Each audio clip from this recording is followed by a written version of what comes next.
Okay, welcome everyone. It's 10 o'clock. We're going to go ahead and get started.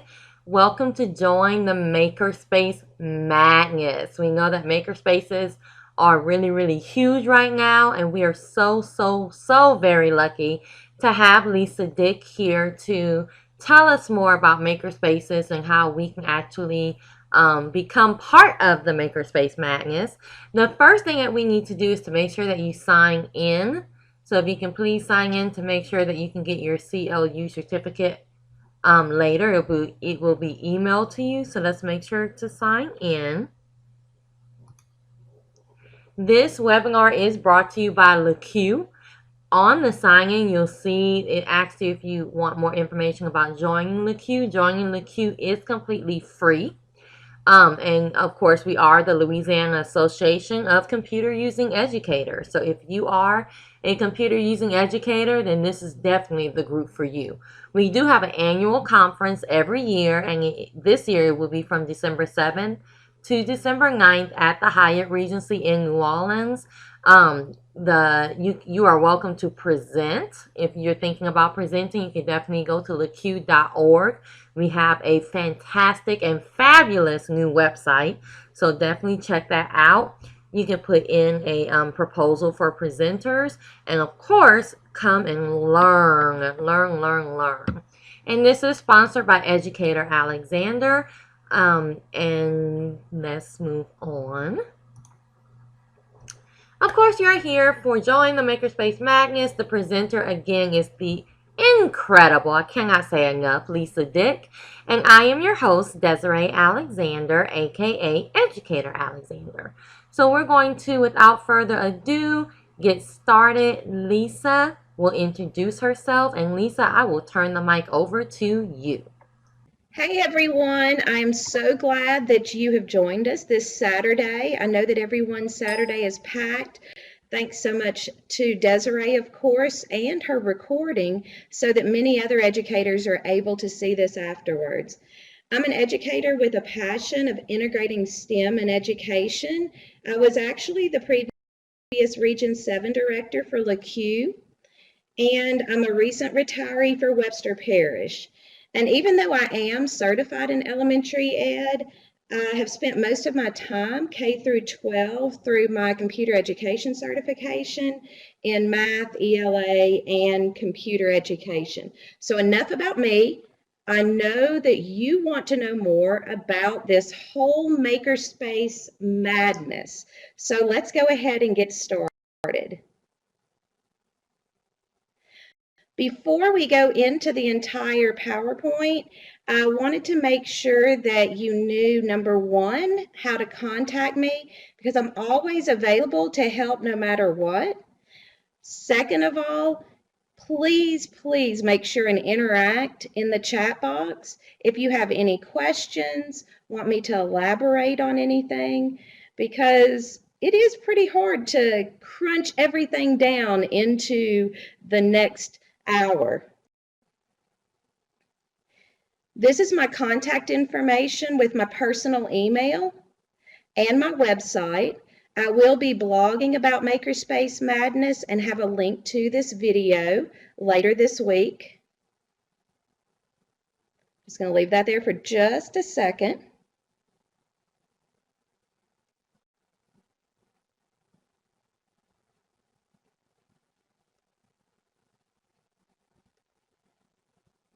And this is what we're going to be covering today. What in the world is a makerspace? Why you should join the madness, because yes, I think every school should join the madness. And if it's not the school, then maybe the classroom. How does this look in a school or class? What are my personal favorite must-haves? And where in the world can you go for resources? And there's tons and tons of free resources. I created a Padlet so that you would have the links that I refer to today. You will see across the top that there is actually like the definition of Makerspace, a playbook, but then if you look at the bottom right, it says Pinterest board. And this is my Pinterest board that I created for Makerspaces. And there's tons of resources in there. And anything I cover today will be also in the Pinterest board and or on this Padlet. So if you need to refer to anything from this webinar, you'll go to padlet.com/pencilbox/Makerspace. And I will be adding this PowerPoint along with the video on that site.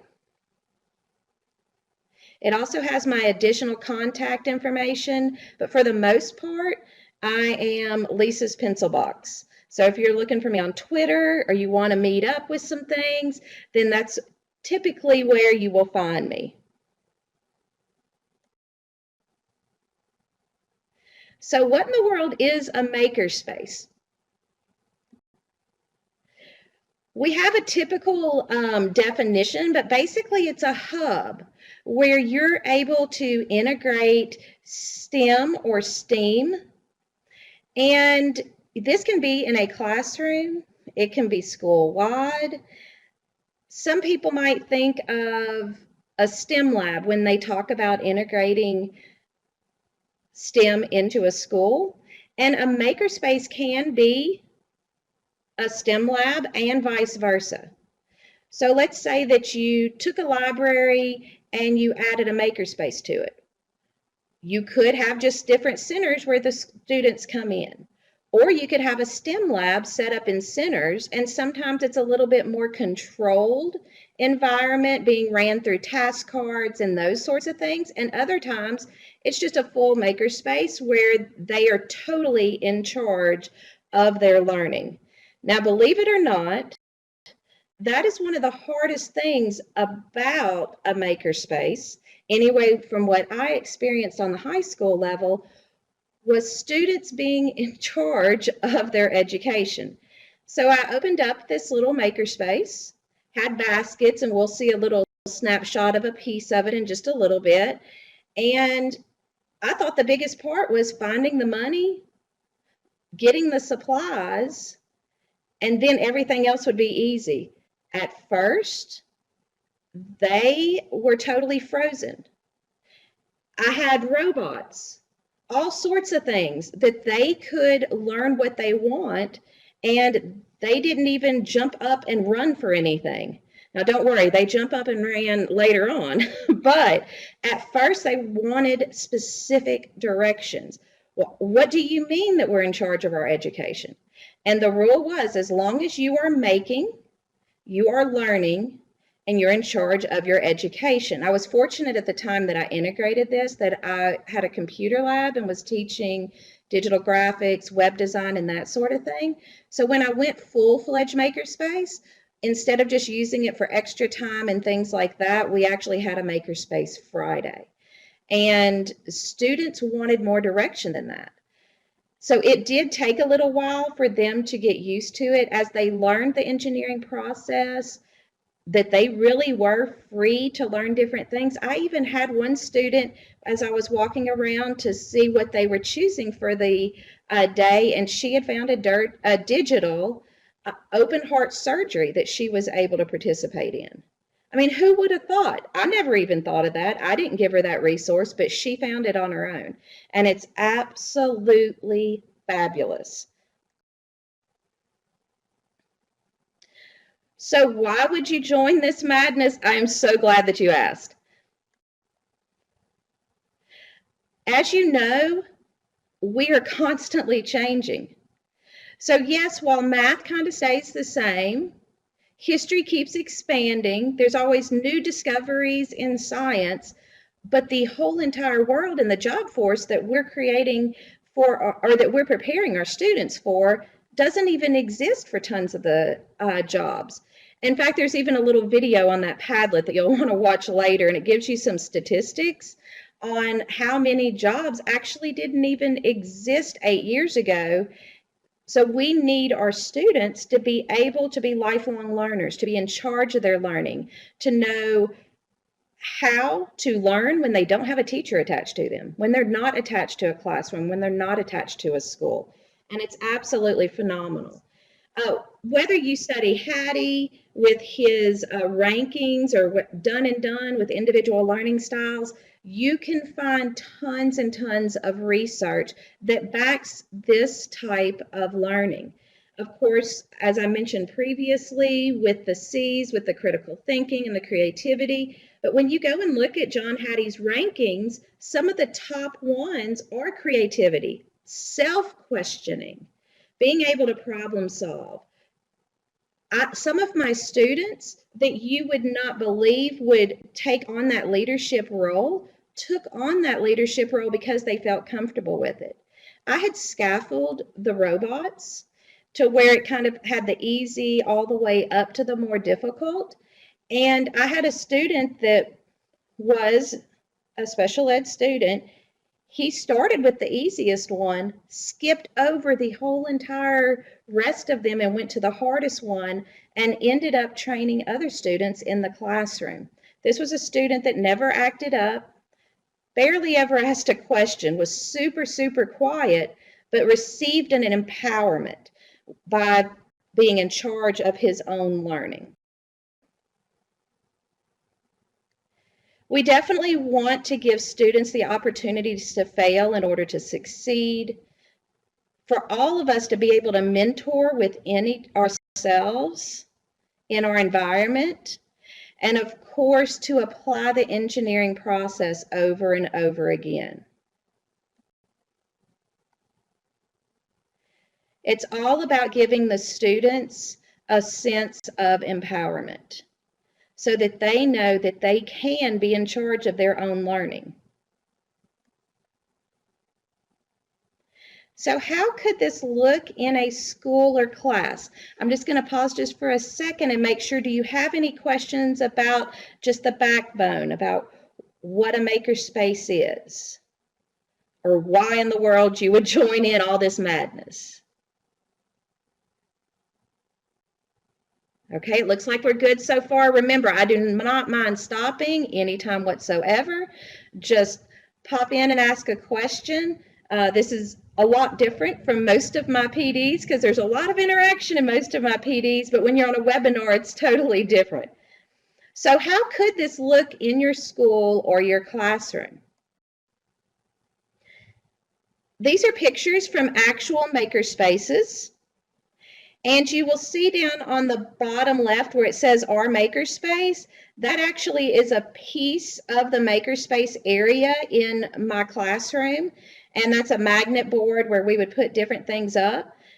I just organized different items in baskets, used donor choose, school funds, personal funds, actually way too many personal funds, I'm sure, but I just got pretty excited about it. I absolutely love the picture on the top left. You'll see all the bright colors, but then you also see a saw and wood. This is actually from a girls' school, and this is their makerspace. And most of them are set up in different stations, or there's one spot where the students go to receive the resources. On the top right, you will notice in the background that this is actually a library, but the different tables and some sections of the library have been set up to be a makerspace. Does this mean that we're getting rid of the books? Absolutely not, because they need to use those books, use online resources in order to learn more about what they're doing.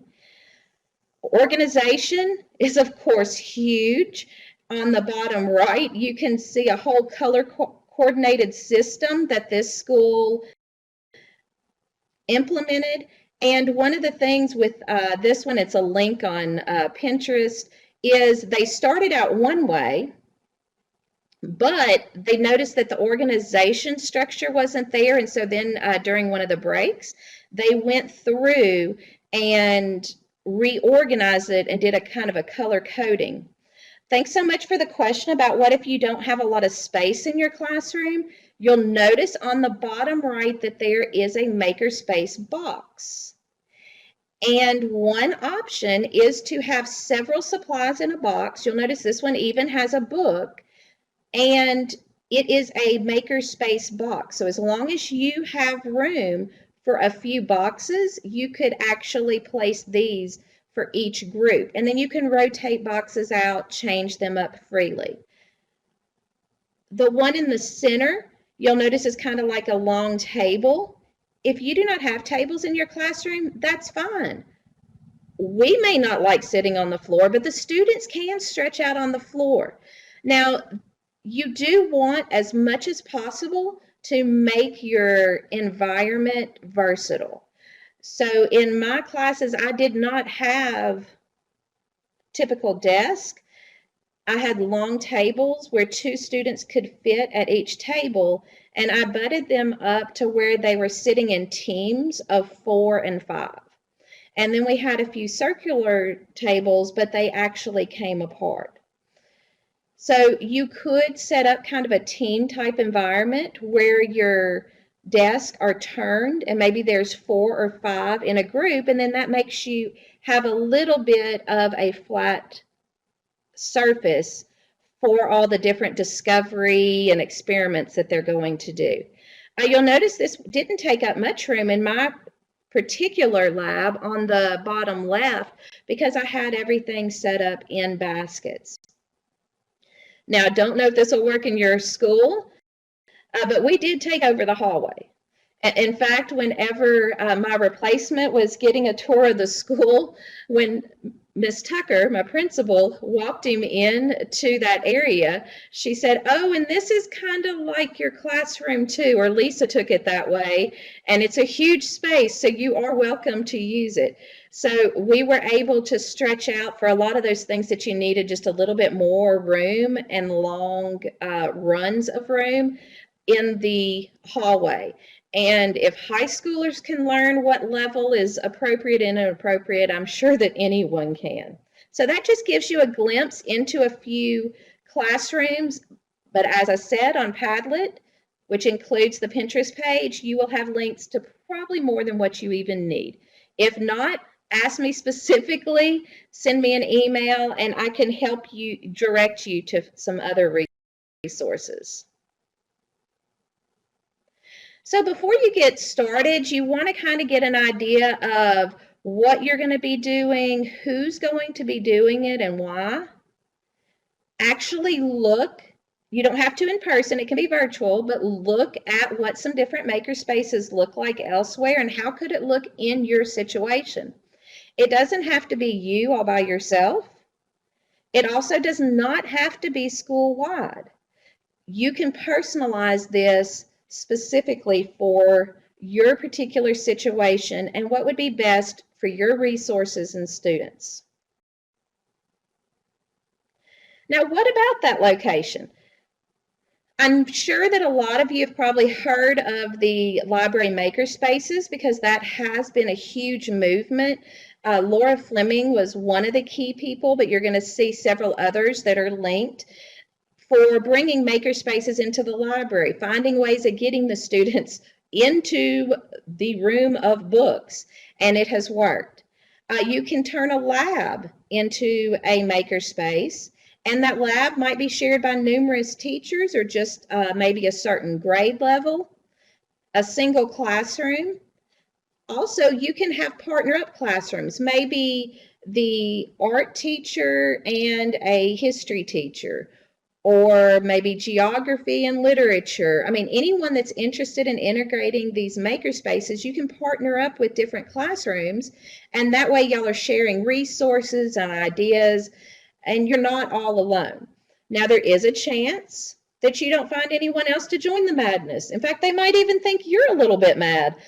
Don't worry, that's where we come in, where you can just talk with other people that are actually working on the same thing. So whether it's me, whether it's through Twitter, but you're going to link up to other educators that just may not be right there at your school so that you can still make a difference for your students.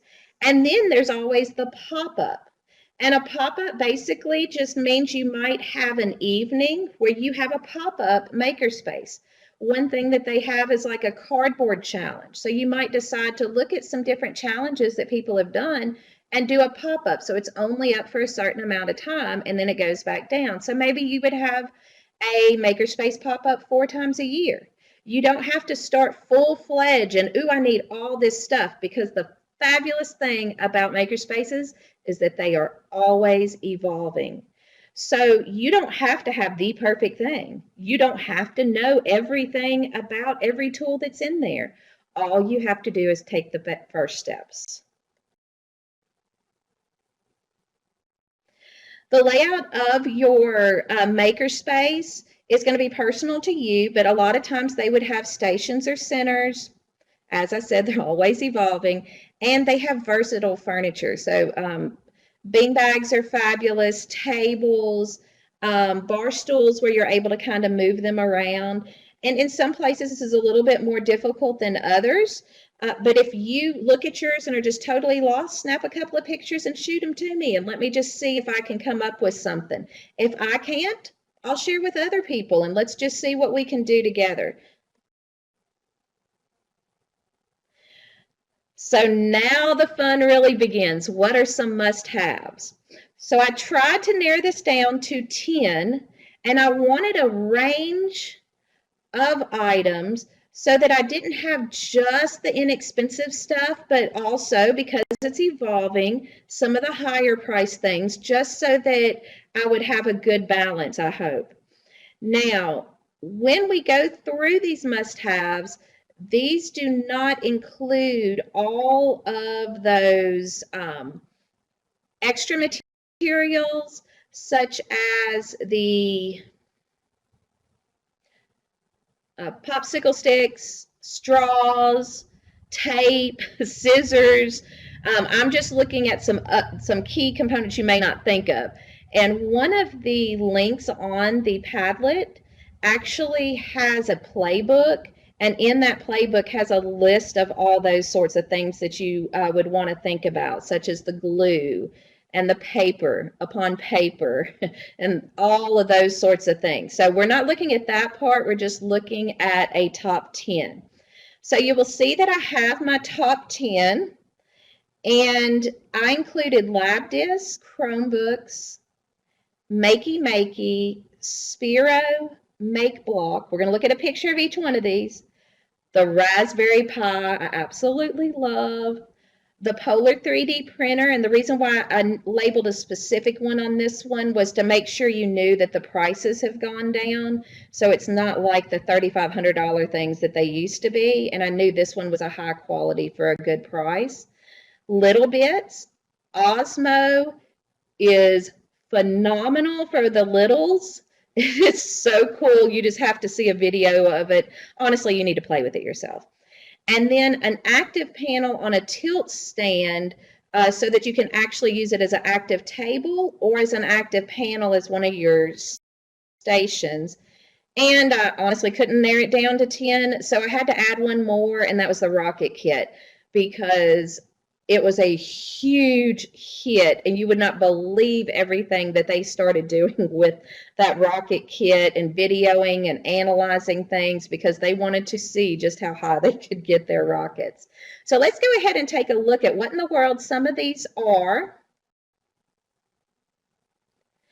On the top, you will see a lab disc, and basically there's different ones. The picture I have here is a general science. It is phenomenal to just integrate into a math or science classroom so that students can take their own data instead of reading it and trying to apply it. But each one of these discs have different things that they can measure. So if it's something that's physics related, it may not be on the general science one. But this costs a lot less than in the high school labs when they have they look kind of like Palm Pilots. I believe veneer is where a lot of people get theirs. So they have this item that's like a Palm Pilot, but then they have to buy all of the different sensors. Well, this cuts that out. It's set up for you to be able, just a typical classroom teacher to be able to use. So it has GPS, you can do distance, you can do temperature, you can do humidity. There's just all sorts of things. So you'd want to look at each one and what they measure, what type of activities you think that you would like to do. But I would say when I did a little bit of an estimate of cost for me to purchase all of the items like a typical science lab had versus this, it was about a 25% at least. So a fourth of the price of getting all those things separately. Then you'll see the Makey. That's the one with Pac-Man. I hope we have some people back from Atari Day in here. You'll see that this student is actually controlling Pac-Man by the drawing that they did. And I had students that would make all sorts of things with the Makey and then have challenges with video games. So this is something that is easy. So it gives them that confidence of, oh, wow, I figured this out before they start trying to figure out something else like maybe a Raspberry Pi or an Arduino. The Makey on one side is pretty specific about how you can connect all of the cables, but then on the other side it opens up for even more options. And it's not long before the kids are like, well, what can I do on this side? And you have to get used to going, I don't know. What do you think you can do? And so then they start looking and finding out what they could do. The other one I included was a Chromebook. Now, the reason that I said a Chromebook instead of just basically a computer is the cost. So if you're starting in a room where there's not very many computers, the cost of the Chromebooks should be less. They're so quick to log straight on to the internet. You know, there's very little startup time. And then you have where you can personalize all the apps and things. So it's just a real good resource where you're able to connect your Google information, your apps, and that sort of thing. It doesn't mean that that's the direction you have to go. And if you already have computers, I am definitely not saying to switch things out. This is just if you were having to purchase something, that is definitely a possibility, because pretty much anything that we ran, we were able to do on a Chromebook, even though I had other options in the classroom.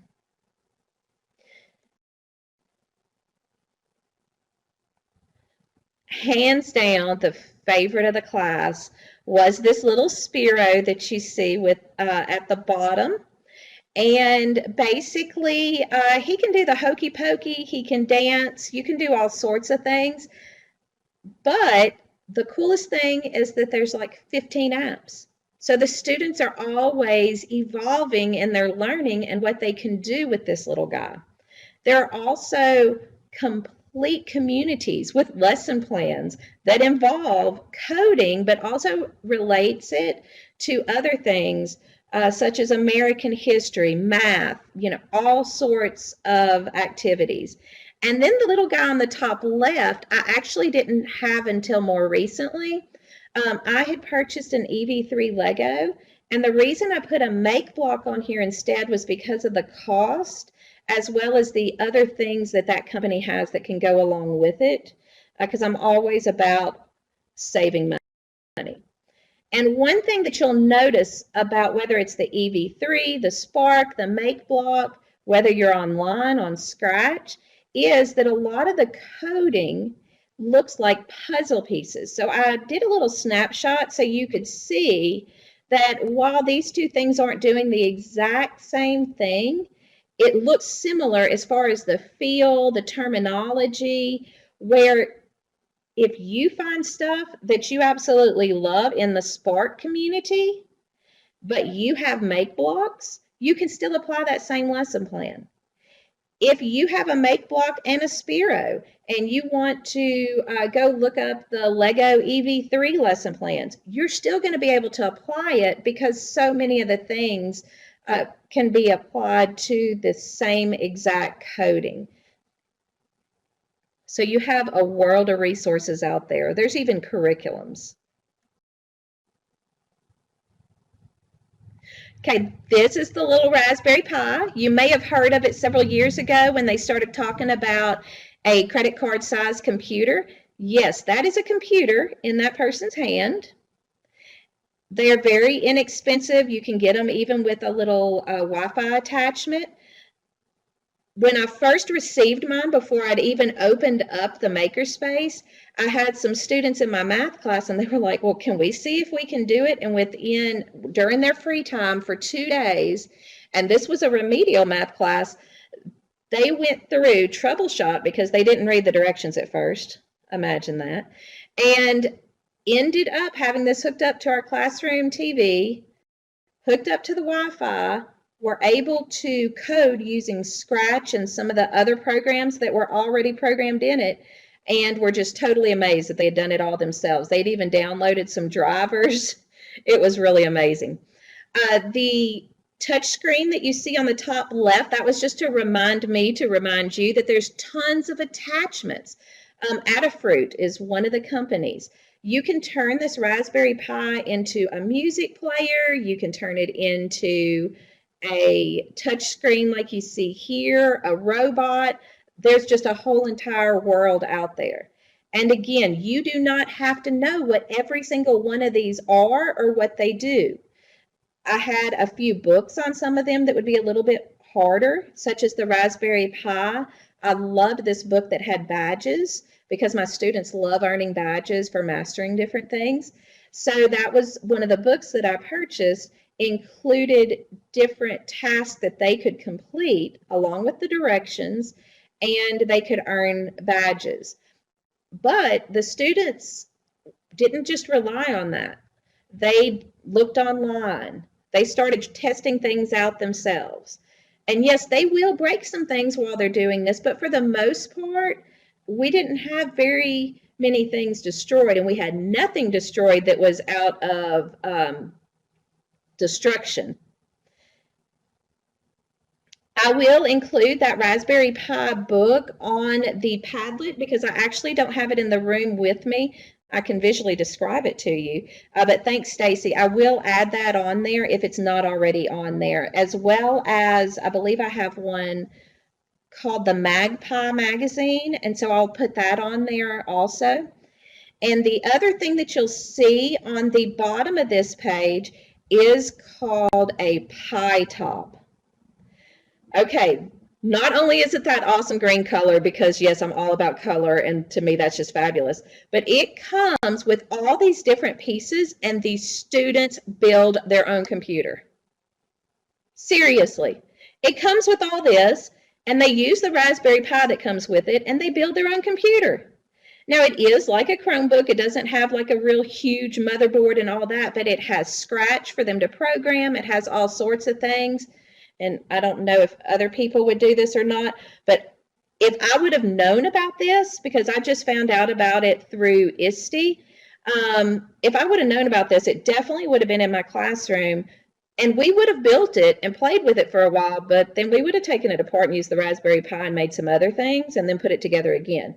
So it is versatile. I don't know if anyone would want to do that or have it separate, but it is a lot of fun. And they have ownership of building their own computer. I mean, what more could we ask for? And it does come with step-by-step directions, but we all know how students follow directions. But I promise you, they're a lot more determined when they're trying to learn something on their own, and they'll go back and realize, oh, I missed this part of step one and I have to start over. The more that they do that, the more that they start reading and paying close attention to things. So again, that is called the Pi Top. So Adafruit is a really good resource for add-ons and things. Raspberry Pi has its own website also. And then that Pi Top is another option where they can put all of that together and build a computer. Now, if you have computer parts, and you have different things where you can access that, then you wouldn't have to buy that. This is just one option. Okay, so I'm going to have to say, I wish I knew exactly how many of you might be elementary, but hopefully there's an elementary person out there right now, because do you see on the top right, that is an iPad. The little red part that's attached at the top is called an Osmo. And that kid is interacting with the iPad by moving things around. So the one that I played with the other day, oh, thank you, Wendy. I'm so glad because you would go nuts. I hope you have an iPad already because this little gadget isn't very expensive. I think it was like $79, and they actually are adding up things to pop bubbles. So they're working on their numbers. They're doing all sorts of things, and they have tangrams. They have math games, all sorts of apps, but they are moving their hands. They're not attached to that technology. They're actually using something else. So it's reading those numbers, and it gets faster. It's very challenging, and it is a hit. It is absolutely phenomenal. So you'll want to watch some videos on Osmo, that's OSMO, and see all the ways that you can integrate it. Osmo can be a station by itself. It is unbelievable. Okay, the thing in the middle is just a little snapshot of Little Bits, and I absolutely love Little Bits. You can build all sorts of things. What if you don't have money for Little Bits? Well, then that is put on maybe your phase 3, and you buy Little Bits later. You might just start off with some other circuitry things that you can get at the hardware store. You don't have to buy all of this all at one time. Another option is snap circuits. We had snap circuits. They had books that went along with them. The reason I picked Little Bits for my top 10 was because of how many things I could keep adding and adding and adding. So again, you can go to the hardware store and go talk to people that maybe hook up electricity and different things, find a few things for real cheap at Walmart. You can also have snap circuits as another level of circuitry, but your goal would probably be to join the whole Little Bits movement. They have tons of lessons, but again, you can use some of those lessons with the other resources that you can get depending on what your budget is. And then this is a picture of the Polar 3D. I absolutely love it as a 3D printer. It's definitely under $1,000, and all of the hardware and things are made out of real good steel and metal. So all the moving parts, I would definitely suggest watching the getting started videos and all that so you don't accidentally make it harder on yourself than it needs to be. But you literally can have it plugged up and printing within, say, an hour. And from that then on, it's even faster.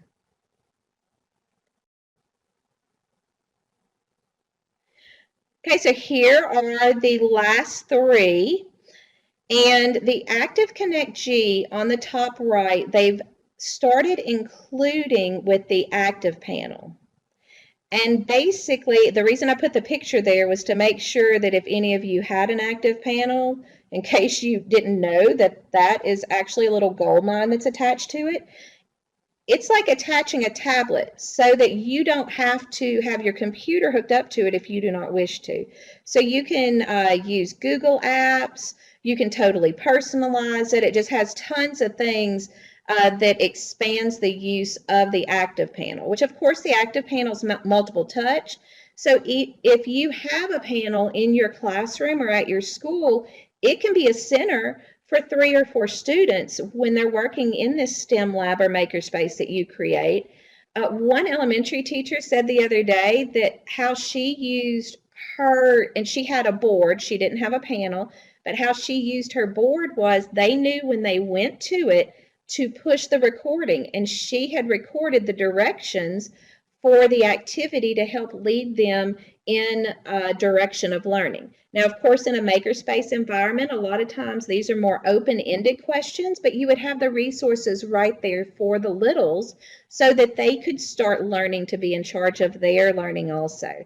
And then the other thing that expands, because I know that eventually everyone will be moving to the active panels because they're future-proof. You don't have to have your projector anymore and all of those things, so you don't have stuff going out.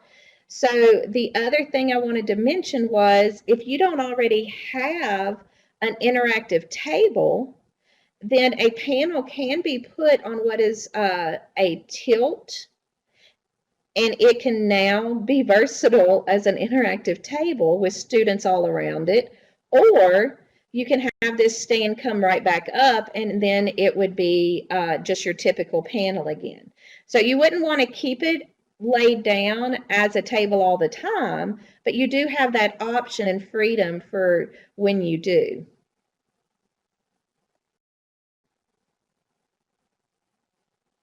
Okay, I'm gonna pause again real quick and just make sure, do we have any questions from all of those? Okay, so now we're going to look at where in the world can you go for free resources, because yes, there are tons of them. And there might be some that you didn't even know about that'll supply some resources. So here's the first one. This LRCE, if I'm not mistaken, is in Baton Rouge. And basically, I go there periodically to look at their catalog. And thank you, Desiree. I was pretty sure that's where it was. To look at their catalog to see what all they have that you get to borrow, just like a library. They have GPSs. They have math manipulatives, all sorts of things that you can borrow and check out for your classroom. How awesome is that? Okay, then I know all of you probably aren't math people, but just bear with me for a second. Texas Instruments has a whole entire section of their website that's called STEM Behind Hollywood, and they've made these activities, like one of them zombies, as you can tell, and they have all these activities that students can do with their calculators. Well, Lisa, I don't have any calculators. Okay, they will loan them to you for free. I believe the Texas Instrument one you could check out for 2 to 4 weeks, but I know it was at least 2 weeks long. They send you, it looks like a suitcase. You get to request which type of calculator you want, and you get a classroom set of Texas Instrument calculators, even the newest ones with the color graphing and everything. Plus, they have all these lessons, so you're able to create all sorts of things for your kids to do. And if you just give them the resource and say, hey, here's the calculator, here's a website, see what you can do with it. And it is unbelievable and free. Then you always want to check with your universities. LSU has a scope on a rope that you can check out. And I know it's at least 2 weeks, but I believe it's like a 2 to 4 week period also, where they will send it to you and you're able to use it in your classroom for X amount of time. So during that time, you would make sure to have other Makerspace items, whether that's books or other things for them to use, so that they can use this resource instead of you having to pay who knows how much, but let's just say probably $1,000. Instead of you paying that, you just borrow it a couple of times a year. Your students still get the experience as if you had bought it yourself. So remember to look at your resources that might be available, and never be afraid to ask a vendor if they have any kind of try before you buy or checkout programs. There's also several resources that are online for coding and for 3D printing. Carnegie Mellon created this one on the bottom called Alice. And it's an entire computer programming in a 3D environment. And the whole reason they created it was because there weren't enough people going into this particular field. In fact, there still isn't. And it is starting to grow some now that the STEM initiative is starting to catch on again, but it's still not where it needs to be. So this is just a free program that they created, and your students are able to program. I even had students that created games through this Alice program. The one above it is a Tinkercad, where you're able to make your own 3D design. Can you imagine doing that on the panel? So your kids are sitting here creating their own 3D design and all of that. Then the next week they may print it on the 3D printer. Scratch is another option. Again, totally free. And it's with those building blocks that we were talking about earlier, where you're using puzzle pieces in order to get the little cat to walk or turn or talk or do different things. You can create stories. You can do maybe create an animation that goes along with the story that you already had. There's games and all sorts of things. So again, those are 3 resources that are totally free. Also, a lot of times teachers get hung up on needing to know everything about whatever they hand over to the students. And this is kind of an out of your comfort zone when you're working with a makerspace, because it's impossible for anyone to know everything about every single thing that you have in your makerspace. But there are websites that can help direct your students, and these are 2 of them, Make and Instructables. And it just has bukus of things that your students, I mean, you'll notice that one of the advertisements, when I took a screenshot on the Make one, even though it's a giveaway for the Raspberry Pi, there, if you click on it, they also on the right-hand side will lead you to a lot of projects that they already have on the website that deal with Raspberry Pi.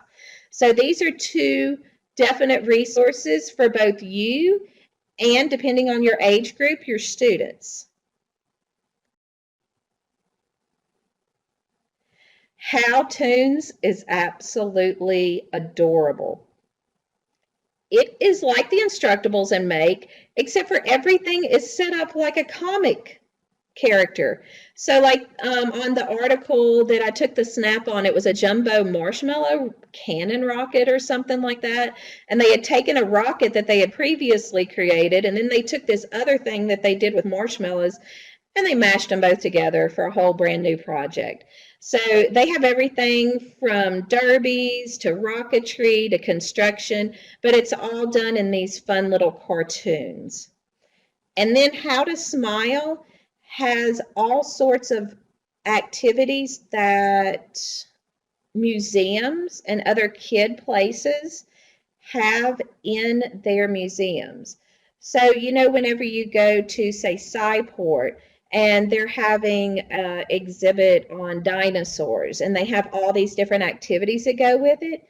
This is a resource for those sorts of things, so that you don't have to remember, oh, well, when we went here, we did something that was really cool. Well, you can probably find it on the How to Smile website.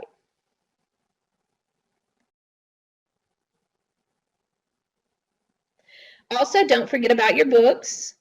The Tumble Book Library and Epic both have free options. If I'm not mistaken, the Tumble one, you just put your library card in, and both of these, you'll see that I went ahead and grabbed a few on Epic so that you could see that they have electricity books, they have robot books, Google Glasses. The one with Tumble, Circumference, I think it's called Circumference and the Prince of Pi or something like that, is on the top right. I actually had it in my math library.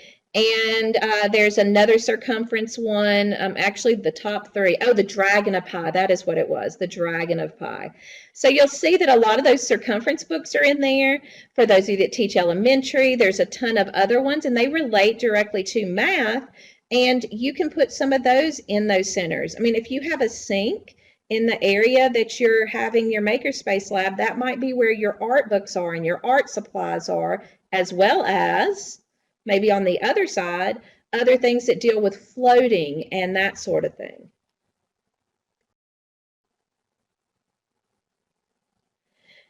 Also, remember, you don't have to just give free reign of everything where they just go in and are 100% in charge of their learning. There are things that are already made that you do not have to remake, such as STEM challenge cards. You'll see that this is an example of junk material challenge cards. Can you make a cage that can hold a lion? Can you make something that fly? So they have different things that are kind of open-ended where you're doing a little bit of the directing. The one that's with the detective theme, you can actually have a theme-based, or you could have standards-based, where it's a lesson that y'all have already been working on, and all of the stations are going to kind of somehow evolve around what you're working on in your classroom. So there are tasks and challenge cards that you can find online. Of course, Teacher Pay Teacher is one of those places, but you can also find them on Pinterest, where other people have pinned them from other sites. So this is a great way where you can direct the learning a little bit, and you can even be more directive. I think this one on the bottom left is force and motion, and each one of those have what materials they need and what they are going to do. So if you need to direct it even more, there are some that aren't quite as open-ended.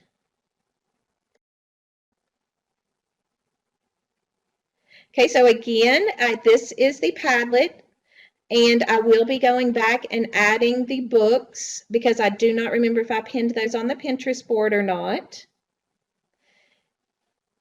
And let's see if any of you have any questions.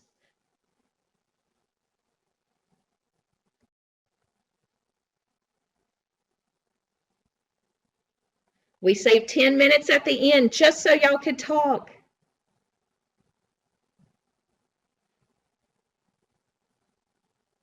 Is everyone ready to jump right in and maybe attempt a makerspace?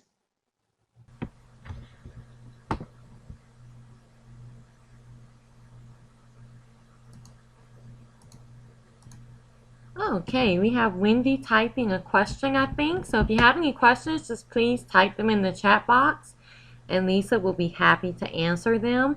We also have an evaluation I want to make sure that we told you about. Is right under where it says web links to. You can just click evaluation and then click browse to. While you're typing your questions, I see Wendy still typing. If anyone else has a question, this is the perfect time to ask while Lisa is right here to answer you.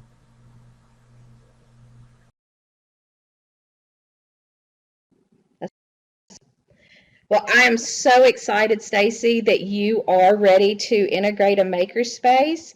And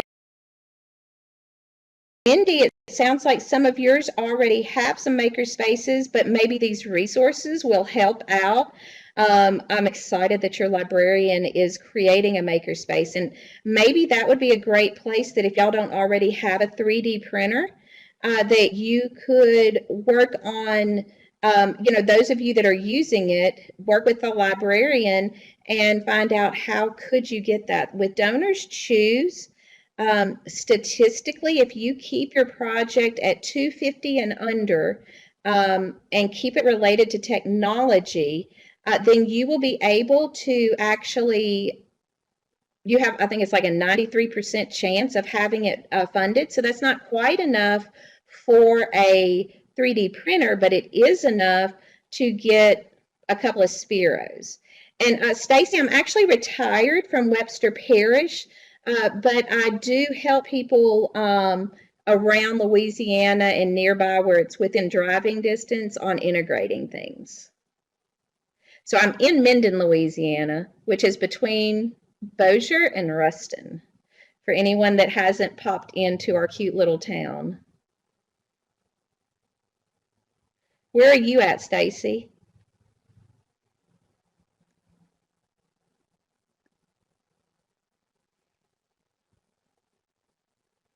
I know Wendy's in Pineville, so I'm excited to know. Oh, Sabine, okay. That is awesome. Oh, Belinda, thank you so much for mentioning that because I totally forgot to get a picture of that. A mobile makerspace. They have tons of little resources online that you can look up pictures of. So a mobile makerspace is another way, because I know we're not rolling around in money. Now there are some grant funds. There's like 2 different ones that are being released in a lot of parishes in September and October that you might be able to use with your STEM integration. But mobile makerspace is another fabulous option where you're going to be able to get all your resources in one spot, and then maybe make 2 of them so that everyone can share. Um, and I would probably still go with my top 10 items. Of course, granted, you're not going to fit one of those panels on there, but some of those key ones with my robotics, I had a Sparrow. I had an EV3, which, like I said, I would switch out for the Make block due to pricing. But if you don't, I mean, if you can get both, then hey, that would be fabulous. Then I also had the Raspberry Pi attachments where they could turn the Raspberry Pi into a robot. And these robots, some of the attachments are where it's like an infrared or a motion sensor where they'll stop within a certain distance of a wall and all sorts of things. And then I also had an Arduino.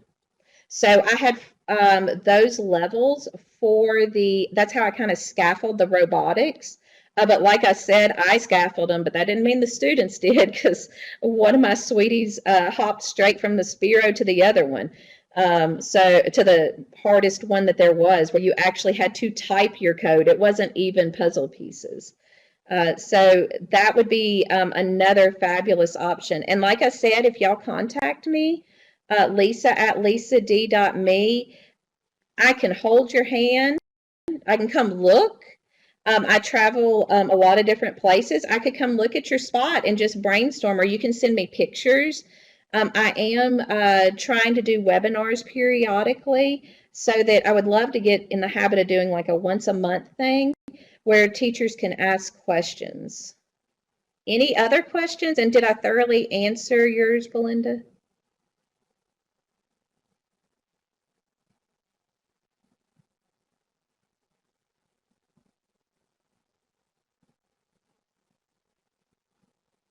In fact, I saw a couple of mobile ones that I'll add to the Padlet.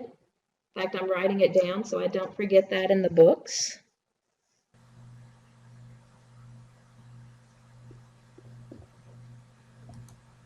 Okay, well, Lisa, we graciously, and excitedly thank you for doing our webinar this month, for doing the LACUE webinar this month, joining the Makerspace Madness.